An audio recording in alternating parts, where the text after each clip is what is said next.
Chers amis, ce matin, comme vous tous, en me réveillant, j'ai eu dans le cœur, dans l'esprit, dans les yeux, les images d'il y a 2 ans, lundi 19 mars 2012. Les images de nos enfants assassinés. Et j'ai repensé à cette journée catastrophique qui restera ce 19 mars comme une cicatrice dans l'histoire de France, dans l'histoire de l'Europe, dans l'histoire de la communauté juive. Nous avons entendu ce soir, et nous l'entendrons encore, que quand on s'attaque aux Juifs, on s'attaque à la République.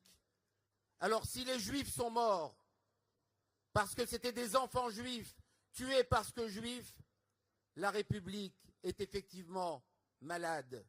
Et nous avons le devoir ensemble de réfléchir à toutes les solutions pour que cet antisémitisme que nous avons vu renaître au début des années 2000, qui ont vu nos synagogues brûlées et que nous pensions n'être qu'une maladie aiguë qui passerait au bout de quelques mois ou quelques années et qui s'est installée progressivement comme un mal chronique, comme un mal qui a tué.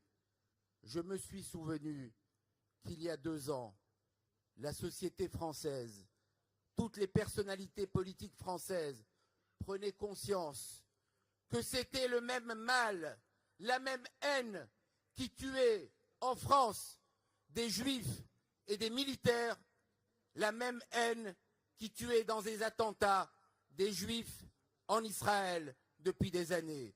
Nous avons cette conscience aujourd'hui que l'islamisme radical, qui est en train de se développer comme un mal, qui depuis des années veut faire la négation d'Israël, veut éliminer Israël parce que c'est un État juif, est venu en même temps s'attaquer à nos enfants et aux valeurs de l'Occident. En même temps, tuer des enfants juifs et tuer les drapeaux de France et l'étoile du Magen David.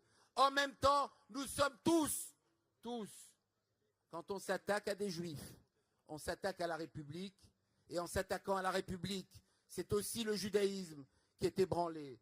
Ce soir, la solidarité des personnalités politiques, la solidarité de vous toutes et de vous tous qui êtes présents est fondamentale pour nous continuions les différents combats. Nous devons rester mobilisés. Nous avons des raisons d'être inquiets.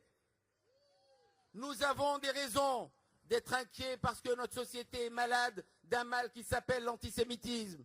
Mais nous avons des raisons aussi d'espérer parce que jamais les Juifs n'ont renoncé, jamais les Juifs n'ont eu peur, parce que ce matin, comme il y a 2 ans, comme il y a 1 an, j'ai vu dans les paroles d'Eva Sandler, de Samuel Sandler, de la famille Monsonego, la dignité du peuple juif. Jamais notre peuple n'a cédé à la volonté de haine. Après Toulouse, il n'y a pas eu de manifestations dans la rue où des voitures ont brûlé. Il n'y a pas eu de vitrines cassées. Et pourtant, notre colère est là. Notre colère est interne et nous savons rester aussi dignes que l'exemple que nous ont donné les parents de ceux qui ont été assassinés.